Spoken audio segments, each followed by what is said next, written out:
한동안 한국 사회에서 이슈가 되었던 것 중에 하나가 바로 이 갑질 논란이었습니다. 갑과 을의 관계에서 이제는 스스로가 갑이라는 것을 드러내는 것 자체가 사회에서는 비난을 받는 것이 되어버렸고, 갑과 을의 경계가 사라지고 모든 사람들이 서로 동등하고 공평한 위치에 있어야 한다는 것이 이제는 사회의 통념이 되어버렸습니다. 그래서 권위에 대하여 비판적인 여론들이 많이 일어나게 되었는데, 정치인들이 권위를 부린다던가 혹은 사회나 사람들의 모임에서 누군가 권위적인 자리를 지키는 것에 대해서 사람들은 비난하게 되었습니다. 그래서 흔히 탈권위라는 말이 생겨났죠. 즉, 권위에서 벗어나고 권위의 자리를 내려오는 것이 마치 정직하고 공평한 사회라고 생각하게 되었습니다. 근데 제가 한 뉴스 기사에서 이런 기사의 제목을 보았어요. 탈권위 시대, 세상은 왜 더 나빠졌는가? 라는 제목의 글이었습니다. 우리나라뿐만 아니라 세계 전체에 권위에 대한 거부감을 갖고 누구든지 권위 의식을 갖고 있는 것에 대해서 불편함을 느끼다 보니까 정작 사회 안에 질서와 안정을 위해 필요한 권위조차 사라지게 되었다라는 것입니다. 학교에서는 교권이 사라졌습니다. 사회 질서를 지키는 법에는 법권이 사라졌습니다. 사회의 안정을 유지하기 위해서 필요한 교통과 경찰들에게는 공권력이 사라져버렸습니다. 가정 안에서도 자녀와 부모 간에 지켜야 될 무엇이 사라졌습니까? 부모의 권위도 사라져버리게 됐다는 것이죠. 권위에 대한 사회적 통념이 안 좋게 흘러가면서 모두가 다 공평하고 사회 질서도 공평하게 권위만 내려놓으면 그렇게 공평하게 안정될 줄 알았는데, 권위가 필요한 자리조차도 권위를 잃어버리게 되니까 오히려 사회는 무질서하게 되었다는 것입니다. 아주 쉬운 예로 제가 학창시절 할 때만 해도요, 학생들은 선생님을 참 무서워했습니다. 선생님을 무서워한다라는 것이 정말 학생들을 무섭게 혼내는 선생님 때문에 무서워하기도 했지만, 선생님과 학생 사이에 지켜야 될 그 교권으로 인해서 학창시절에 보면은 선생님 말씀이라면 마치 부모님의 말씀같이 여기며 학생들이 그것을 받아들였다라는 것입니다. 그래서 학창시절에 혹시 선생님한테 말대꾸를 한다던가 선생님에게 대든다라는 것은 사실 생각조차 하지 않았던 것입니다. 그래서 학생 시절에요, 선생님에게 학생들이 제일 듣기 무서워하는 말이 무엇이었습니까? 선생님이 말합니다. 너 집에 가서 부모님 모시고 와. 이 말이요 제일 무서웠습니다. 왜 그래요?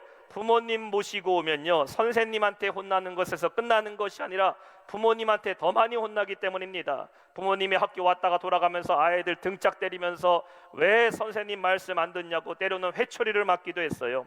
선생님이 부모님 모시고 오라는 것이 제일 무서운 말이었습니다. 근데 근래에 와서 보면은 학교의 교권이 다 떨어져 버렸어요. 선생님의 권위가 바닥에 있습니다. 그래서 학교는 더욱더 질서가 잘 잡혀가고 있습니까? 그렇지 않다라는 것이죠. 이제는 반대로 선생님이 학생 무서워서 교육을 제대로 진행할 수가 없습니다.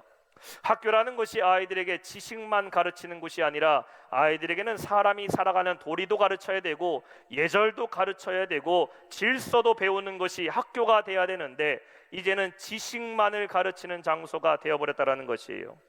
그래서 탈권위 시대를 살아가면서 교육과 정치와 사회 질서는 더 많은 문제를 야기하게 되었다라는 그런 목소리가 때로는 나오기도 합니다.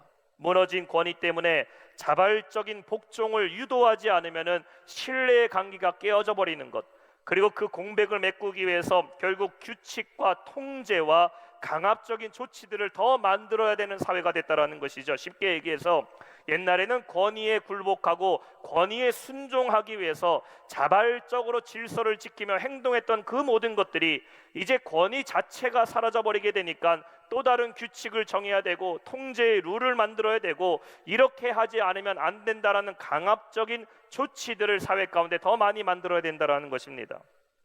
자, 그렇다면 이 사람들이 싫어한다라는 권위는 과연 무엇을 의미하고 있을까? 사람들이 흔히 권위스럽다 혹은 권위를 부린다라고 말하면은 힘과 권력을 갖고 사람들을 압제하고 사람들 위에 군림한다라고 생각합니다. 그런데 권위라는 말은 사실 그런 뜻이 아닙니다. 오늘 본문 32절에 보면은 예수님의 권위에 대해서 이렇게 말하고 있어요. 그들이 그 가르치심에 놀라니 이는 그 말씀의 권위가 있음이러라. 권위라는 말이 영어로는 authority라고 얘기합니다. 원어를 보면 exousia라는 말을 가지고 있는데 이 말에는 세 가지 단어가 포함되어 있습니다. 하나는 권한, 권리, 능력입니다. 우리 한번 따라해 볼까요? 권한, 권리, 능력. 이것이 바로 이 권위라는 말에 포함된 단어입니다. 그래서 권한이라는 것은 무엇입니까? 다스리고 이끌 수 있는 권한을 가졌다라는 것이고, 권리라는 것은 무엇입니까? 그 일을 하도록 부름받았던 합당한 이유가 있다라는 것이고, 또한 능력은 무엇입니까? 그 일을 할 수 있도록 재능과 능력을 갖추고 있다라는 것입니다. 문제는 이러한 자격을 구비하지 못한 사람들이 권위를 가질 때에 그 사람들은 그 모습을 보면서 권위스럽다라고 비판하는 것이지, 충분한 자격을 갖고 있고 반드시 그 자리에 있어야 될 사명감을 갖고 있고 또 그 일을 감당할 수 있는 능력을 갖고 있는 사람이 권위를 발휘하는 것은 사회 질서를 잡는 데 반드시 필요하다라는 것이죠. 예수님께서 사역을 하실 때에 주님 곁에서 비방하고 주님의 사역을 막았던 바리새인들과 서기관들이 항상 주님의 사역을 쫓아다니면서 방해했을 때 했던 말이 무엇인지 아십니까? 그거는 바로 당신이 무슨 권위로 이러한 일을 행하느냐라는 것이었습니다. 마태복음 21장 23절에 보면 말합니다. 예수께서 성전에 들어가 가르치실 때 대제사장들과 백성들의 장로들이 나와 이르되 내가 무슨 권위로 이러한 일을 하느냐, 또 누가 이 권위를 주었느냐. 누가복음 20장 2절에 말합니다. 말하여 이르되 당신이 무슨 권위로 이러한 일을 하는지 이 권위를 준 이가 누군지 우리에게 말해라. 마가복음 11장 28절도 말합니다. 이르되 무슨 권위로 이러한 일을 하느냐, 이런 일을 할 권위를 누가 주었느냐라고 말합니다. What authority and who gave you this authority? 무슨 권위로 이런 일을 하고 누가 이 권위를 주고 하느냐라는 것에 대해서 바리새인들과 서기관들은 예수님을 비난했다라는 것입니다. 따라서 그들이 왜 예수님을 비난했습니까? 주님이 사람들을 가르치시고 병든 자를 고치시고 그들을 구원으로 인도하는 그 권위는 자신들만 가지고 있다라고 생각했다라는 것이죠. 바리새인들과 제사장들이 가진 권위야말로 세상에서 비난하는 권위의식에 사로잡힌 사람들의 모습이었고, 여러분, 우리 예수님의 권위는 하나님의 능력을 갖고 계신 참된 권위를 가진 분이라는 것을 우리가 믿어야 될 줄 믿습니다. 아무리 세상이 탈권위 시대라고 말하지만 우리가 반드시 지켜야 되고 인정해야 되고 굴복해야 되고 순종해야 될 권위가 바로 여기 있다는 것이에요. 그것은 바로 우리 예수님의 권위와 능력입니다. 우리가 이 권위 안에 굴복하지 않으면 우리는 무질서한 삶을 살게 돼요. 죄의 권세에 매이게 되는 겁니다. 우리가 오늘 말씀을 통해서 예수님의 그 권위의 능력을 깨달아 주님의 능력 안에 거하는 성도 되시기를 주님의 이름으로 축원합니다. 오늘 말씀의 첫 번째는 말씀의 권위입니다. 32절에 말씀하고 있어요. 그들이 그 가르치심에 논란이 이는 그 말씀이 권위가 있음이로라. 자, 오늘 예수님께서는 어디로 가셨을까요? 가버나움이라는 동네에 들어가게 됩니다. 가버나움이라는 말의 뜻은 위로의 마을이라는 뜻을 가지고 있어요. 그곳에 들어갔는데 그때가 마침 언제였냐면 안식일에 예수님은 가버나움에 들어가셨습니다. 유대인들은 안식일이 되면 회당에 모였어요. 그리고 토라라고 말하는 율법을 듣게 되었죠. 마치 우리가 주일날에 교회에 나와서 하나님 말씀을 듣고 예배를 드리는 것과 같습니다. 교회 안에도 보면은 중앙에 무엇이 있습니까? 강대상이 있고 또 이렇게 단상이 있어서 이곳에서 우리가 말씀을 전하지 않습니까? 예수님 당시에도 회당 중앙의 가운데에 보면은 뭐가 있었냐면은 The Seat of Moses, 모세의 자리라는 것이 있었습니다. 돌로 만든 의자입니다. 우리 사진에 나오고 있죠.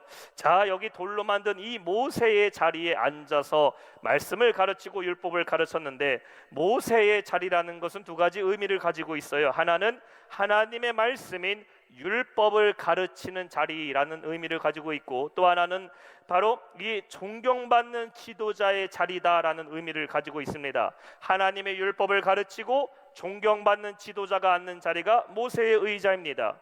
그래서 이 모세의 자리에서 서기관이나 율법학자들은 회당에서 말씀을 가르쳤다라는 것이죠. 근데 오늘 말씀에 이 안식일에 아주 특별한 강사를 모시게 됐어요. 그분이 누구입니까? 바로 우리 예수님이 회당에 들어가신 겁니다. 그래서 예수님께서 이 모세의 자리에 앉으셔서 사람들에게 율법을 풀어 가르치시고 계시는데, 예수님이 어떤 주제로 이번 주에 설교를 하셨을까요? 천국에 대한 비밀을 말씀하셨을까요? 아니면 율법의 예언자들이 했던 그 예언을 주님께서 해석하시고 풀어가셨을까요? 성경은 어떠한 말씀을 주님이 하셨는지에 대해서는 말하고 있지 않아요. 근데 주님의 말씀을 들은 사람들의 반응에 대해서 말하는데 오늘 32절에 그걸 말하는 겁니다. 그곳에 그 가르침에 사람들이 놀랐다라고 말하고 있어요. 예수님이 말씀하실 때 주님의 말씀을 들은 사람들이 그 자리에서 놀랐다라는 겁니다. 원어를 보게 되니까요, 엑플레소라는 말을 썼어요. 영어 성경에는 amazed라고 씁니다. 이게 무슨 말일까요? 예수님이 말씀을 전하시니까 사람들이 야, 예수님 말 정말 잘하시네, 다른 사람들보다 말 잘하시네, 혹은 야, 예수님 말을 정말 뛰어나게 재밌게 하시네, 이 정도가 아닙니다. 이 엑플레소라는 원어의 단어의 뜻은요, 때리다 치다라는 의미를 가지고 있어요. 때리다 치다, 영어로는 strike out of입니다. 말 그대로 예수님의 말씀을 들을 때에 사람들이 뒤통수를 맞은 것처럼 그냥 정신이 번쩍 들었다라는 것이죠. 세상에 어떤 이런 가르침이 있는가, 난생 처음 주님의 말씀에 그들은 깜짝 놀라게 되었다라는 것입니다. 마가복음 1장 22절에 이렇게 말해요. 무사람이 그의 교훈에 놀라니 이는 그가 가르치는 것이 권위 있는 자 같고 서기관들과 같지 아니함일러라. 지금까지 이 가버나움 회당에서는 내노라는 성경 신학자들이 다 설교를 했습니다. 뭐 율법학자, 제사장들, 서기관들, 내노라는 사람들이 다 율법을 강론했어요. 그런데 지금까지 말했던 그 누구보다도 오늘 예수님이 말씀하신 그 말씀 들으니까 사람들의 뒤통수를 때리는 것처럼 깜짝 놀라는 경험을 그들이 하게 됐다라는 것입니다. 예수님의 말씀 안에는 무엇이 있었다라는 겁니까? 그 말씀 안에는 권위가 있었다라는 것이죠. 예수님이 목소리에 힘을 주고 언성을 높이면서 권위 있게 보이는 서기관들이 말하는 것이 아니라 예수님은 그 말씀 그 자체만으로도 듣는 이들이 그 권위에 굴복당할 수 없도록 주님은 말씀하셨다라는 것이에요. 예수님은 율법에 기록된 말씀을 전달하는 것이 아니라 주님은 무엇을 하신 겁니까? 예수님 자신이 하나님의 말씀임을 믿으시기 바랍니다. 예수님은 남의 이야기를 하시는 것이 아니죠. 주님 자체가 하나님의 말씀이고 율법의 근본이 예수 그리스도고 그 말씀이 육신이 되어 오신 분이 누굽니까? 예수 그리스도 아닙니까?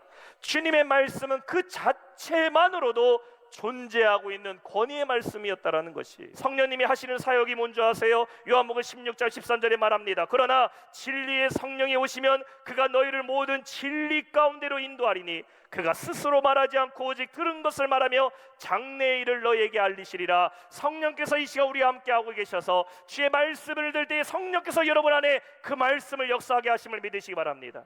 오늘 우리는 예배 가운데 예수님이 직접 나타나셔서 직접 우리에게 말씀하지 않아도 우리는 하나님의 말씀을 듣고 읽을 때에 성령께서 우리 안에 믿음을 주시고 역사를 일으키신다라는 것이에요. 이것이 무엇입니까? 바로 예수님의 말씀의 권위라는 것이죠. 중요한 게 뭔지 아세요? 중요한 것은 여러분이 그 권위를 인정해야 된다라는 것이에요. 아무리 주님의 말씀에 능력이 있다 하더라도 내가 보지를 않아요, 내가 믿지를 않아요, 내가 받아들이지 않는다면, 말씀의 권위를 인정하지 않는다면 아무 능력이 나타나지 않는 겁니다. 오늘 예수님께서는 가버나움에 들어가시기 전에 어디 가신 줄 아세요? 나사렛에 가셨어요. 나사렛에 있는 사람들은 주님의 말씀을 들어도요 받아들이지를 않았어요.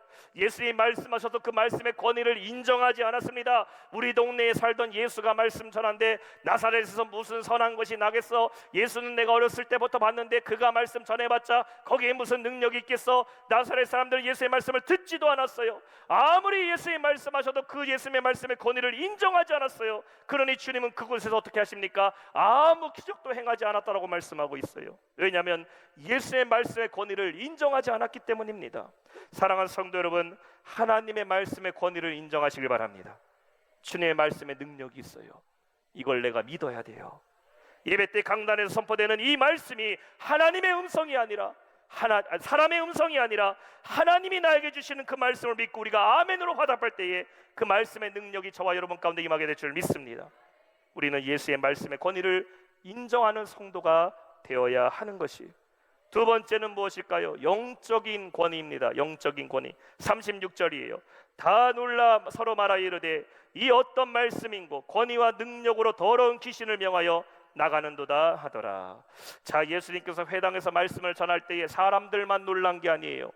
오늘 33절에 보면은 회당 안에 더러운 귀신 들린 사람이 있어 크게 소리질러 이르되라고 말합니다. 말씀 듣는 회당 안에 무엇이 있었습니까? 귀신이 있었어요. 근데 겉으로 볼 때는 구별이 되지가 않습니다. 왜냐하면 귀신이 누구 안에 숨어 있어요? 사람 안에 숨어 있었다라는 것이죠. 우리가 보면요, 눈에 보이는 질병이 있는가 하면은 눈에 드러나지 않는 병들도 있습니다. 감기를 걸린다던가 피부병에 걸린다던가 내가 어디 외상을 입게 되면요, 여러분 의사가 아니더라도 전문가가 아니더라도요 금방 알아챌 수 있습니다. 기침하네, 병원 가봐, 눈이 빨개졌어, 눈병 났나봐, 아이고 여기 다쳤네, 얼른 가서 이거 약 발로. 의사 아니어도요 눈에 보이는 질병 대충 우리가 치료법을 알고 있습니다. 그런데 보이지 않는 질병이 있죠. 암이라든지 당뇨라든지 이런 질병들은 피 검사를 한다던가 뭐 엑스레이를 찍는다던가 어디가 부러졌을 때에 CT 검사를 한다던가 MRI 검사를 통해서만 드러나고 발견하는 질병들이 있어요. 사실 이러한 질병은요 찾기 전까지는 모릅니다. 그래서 드러나지 않는 병이 제일 위험한 병이라고 말하지 않습니까? 그냥 그렇게 아무렇지도 않게 지나다가 어느 날 우연히 병원에 갔어요. 건강검진 받으려고 그냥 가서 피 한번 뽑아봤는데 의사가 말합니다. 큰일 났습니다 선생님, 큰 병인 것 같아요. 큰 병원 가서 이거 얼른 수술해야 된다고 말합니다. 생활하고 지날 때에는 내가 병 걸린지 몰랐는데 건강검진 받다 보니까요 큰 병 발견해갖고 조기에 치료되고 회복된 분들이 많이 있어요. 여러분, 그래서 이 건강검진 잘 받으셔야 됩니다. 드러나지 않는 병을 찾을 수가 있어요. 예수님이 지금 오시기 전까지는 드러나지 않았어요. 귀신 들린 이 사람이 언제부터 회당에 앉아 있었는지, 이 사람이 그 전까지 어떻게 생활했는지 아무도 모르고 있어요. 여러분, 오늘날 여전히 귀신은요 자신의 존재를 감추고 있죠. 근데 언제 드러납니까? 오늘 예수님이 말씀하시기 시작하자 귀신이 소리 지르기 시작했다는 것이에요. 귀신은 자신의 존재를 감춥니다. 사람 내면 안에 자리 잡고 있어서 드러나지 않고 살아가요. 근데 이러한 귀신들이 하는 행동이 뭡니까? 사람의 마음을 흔들어놔요. 죄를 지적게 만듭니다. 결국 주님과 멀어서서 파멸에 이르게 하는 것이 바로 귀신의 악행이라는 것이죠. 그래서 귀신 앞에는 항상 뭐가 붙으니까 오늘 성경에도 보면은 unclean spirit, 더러운 귀신아라고 말하고 있어요.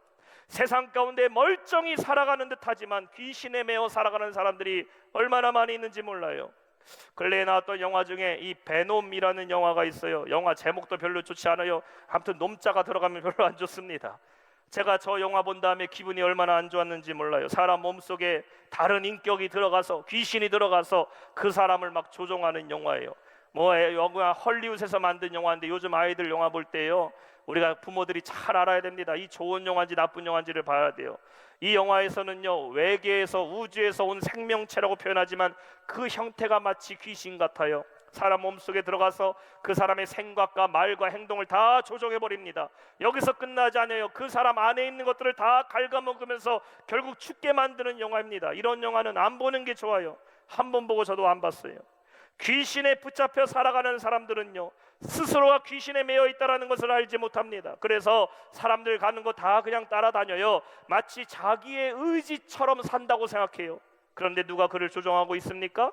귀신이 조종한다라는 것이죠. 귀신이 이끌어가는 거예요. 근데 이러한 내면에 숨어있는 그 귀신을 무엇으로 쫓아낼 수 있을까? 사람이 말로 타이른다고 나갈까요? 무슨 좋은 약을 먹는다고 고칠까요? 아닙니다. 오직 살아계신 예수님만이 귀신을 물리치심을 믿으시기 바랍니다.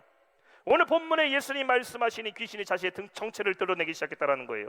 34절에 말씀하고 있죠. 아, 나사렛 예수여, 우리가 당신과 무슨 상관이 있나이까? 우리를 멸하러 왔나이까? 나는 당신이 누군 줄 아노니 하나님의 거룩한 자니이다. 귀신이 예수님을 먼저 알아봤어요. 귀신은 영적인 존재이기 때문에 예수님이 누군지를 정확하게 알고 있습니다. 그래서 누굴 제일 무서워한다?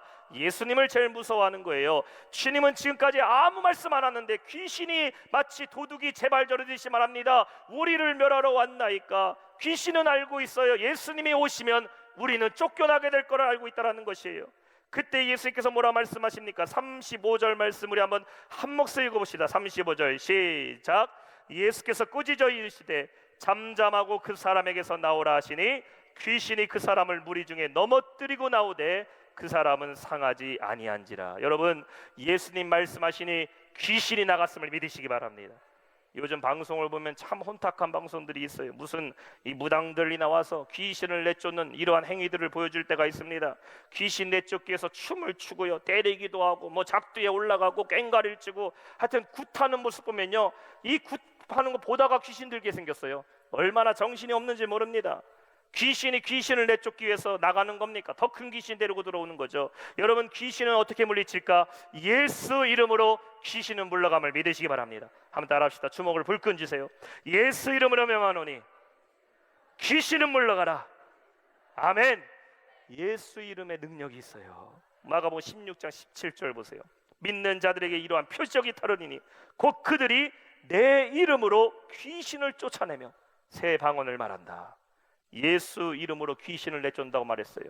다른 데 가서 귀신 쫓으려고 이상한 데 가지 말고 여러분, 예수 이름만 맺히면 더러운 귀신은 물러갈 줄 믿습니다. 예수님께는 어떠한 권세가 있다? 영적인 권세가 있으시다라는 거예요. 모든 사탄의 권세를 물리치신 예수님의 그 영적인 권위를 우리는 인정해야 된다는 것이에요. 사람들이 말합니다. 이 사람이 과연 누구길래 더러운 귀신도 명령하여 내쫓는가? 예수님은 말씀에만 권위가 있는 것이 아니라 주님은 거룩한 영적 권위가 있는 분이심을 믿으시기 바랍니다.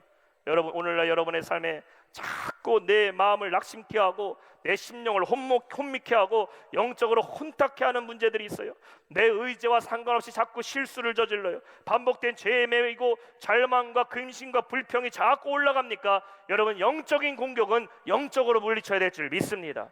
예수 이름으로 명하노니 더러운 귀신아 물러가라 외칠 때 귀신은 물러가고 평안이 우리 안에 임하게 될 줄 믿습니다.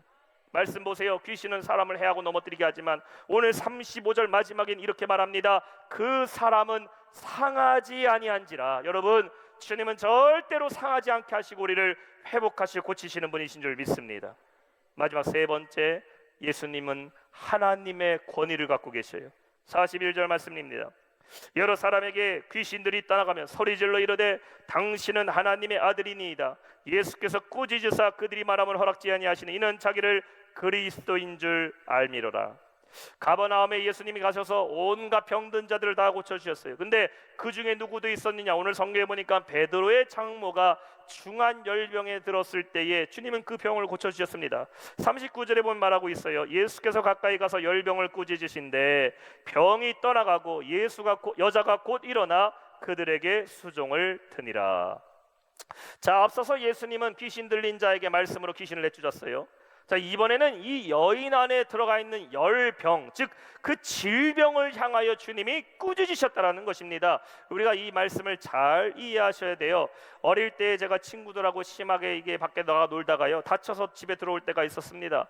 넘어져서 무릎이 까진다던가 혹은 발목이 뼈서 이렇게 집에 들어오게 되면은 저희 어머니가 걱정하시면서 입김을 호호 불면서 아프지 아이고 그러면서 걱정해 주신 것이 아니라 호되게 혼내셨어요. 호되게. 그러니까 밖에서 뛰지 말라고, 밤늦게 놀지 말라고, 우리 조심히 놀라고 하잖아요. 제가 얼마나 혼났는지 모릅니다. 다친 것도 억울한데요, 다치고 오니까요 더 억울하더라고요. 부모님의 마음이 그렇죠. 조심하라는 말입니다. 지금 예수님이 이 여인의 열병을 꾸짖으셨다라는 것이 여인에게 왜 이러한 질병 걸렸냐, 왜 병에 걸렸냐 혼냈다라는 것이 아닙니다. 주님은 이 질병에 대해서 말씀하고 꾸짖었다라는 것이죠.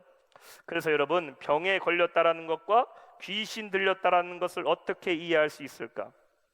어떤 이들은요, 모든 병들이 다 귀신 들려 걸렸다라고 말하는 사람들이 있어요. 사람이 걸리는 모든 질병들, 감기부터 시작해서 모든 병들이 마치 다 귀신의 장난이고 귀신의 짓이라고 말합니다. 아주 위험한 말이에요. 물론 성경에 보면은 귀신 들려서 병에 걸린 사람을 치유하는 장면이 나올 때가 있어요. 마태복음 12장에 보면은 귀신 들려서 눈멀고 벙어리 된 자가 나옵니다.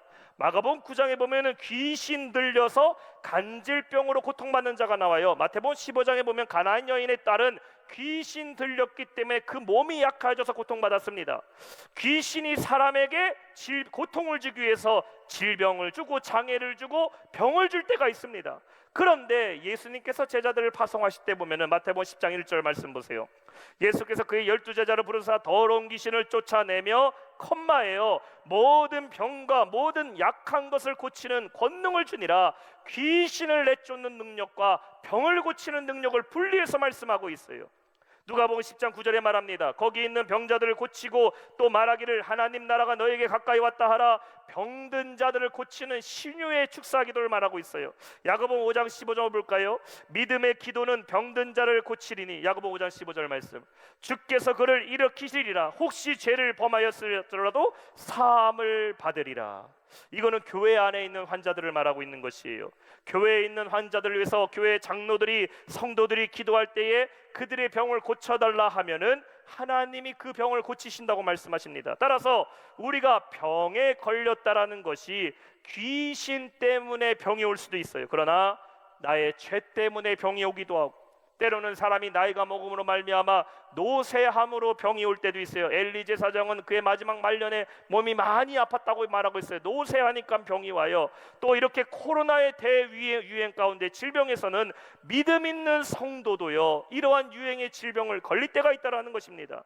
분명한 건 무엇입니까? 예수님은 하나님의 권세를 가진 신분이시기 때문에 사탄뿐만 아니라 육신의 질병까지도 꾸짖고 고치시는 능력의 주님이심을 믿으시기 바랍니다. 오늘 말씀을 맺겠어요.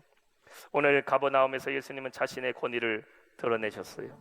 여러분, 예수의 말씀에는 뭐가 있어요? 권위가 있어요. 권위. 성경 말씀은 문자가 아닙니다. 책이 아니에요. 뭐 전 세계에서 가장 많이 팔린 베스트셀러, 예수님 하나님 말씀은 베스트셀러가 아니에요. 이 하나님 말씀은 살아있는 말씀을 믿으시기 바랍니다. 그래서 The Living Word, 하나님의 말씀은 살아있는 말씀이다. 그리고 이 말씀은 진리 되신 예수 그리스도의 권위를 입증하고 있어요. 말씀을 듣는 중에 주님의 능력이 우리 안에 임한 줄로 믿습니다. 오늘 여러분의 삶을 변화시키는 것은 주님의 말씀에 있어요. 말씀 없이 내가 살 수 있다는 것은 주님의 권위를 인정하지 않는 겁니다. 그러면 능력이 나타나지 않아요. 오늘도 내가 주님의 말씀의 권위를 믿고 의지하며 말씀대로 살아갈 때에 이 말씀의 능력이 여러분 삶 가운데 이루어질 줄 믿습니다. 그리고 주님께는 영적인 권위가 있어. 따라합시다. 영적인 권위. 사탄은 마치 자신이 권위 있는 사람처럼 사람들을 괴롭혀요. 인생을 죄와 절망으로 사탄은 이끌어가지만 그 사탄의 권세를 물리치는 더 강력한 우리 예수님의 능력이 있음을 믿으시기 바랍니다. 빛이 있으면 어둠이 물러가게 되어 있어요. 주님이 오시면 사탄은 물러가는 겁니다. 오늘 여러분의 삶에 이러한 어둠의 권세가 있습니까? 여러분의 가정과 일터와 집에, 내 심령에 예수 이름으로 선포하세요. 예수 이름으로 명하노니 더러운 귀신은 물러가라. 주님의 이름으로 외칠 때에 어둠의 권세는 물러가고 광명한 빛이 우리 가운데 비추게 될 줄 믿습니다. 마지막, 예수님은 하나님의 권위를 갖고 계신 분이에요. 모든 것을 다스리시고 모든 것을 주관하시고 바람과 파도까지도 잠잠케 하시는 주님이십니다. 그래서 사람들은 말하죠. 그가 누구길래 바람과 파도도 그의 말에 순종하느냐. 오늘 여러분의 삶을 주님께 맡기세요. 어떠한 근심의 문제, 삶의 문제, 때로는 육신의 질병의 문제가 있습니까? 어떠한 문제라 할지라도 예수 이름의 그 권위를 믿고 외칠 때에 주님께서 그 문제를 해결해 주실 줄 믿습니다. 예수님의 그 능력으로 살아가는 우리 모든 성도 되시길 주님의 이름으로 축원합니다.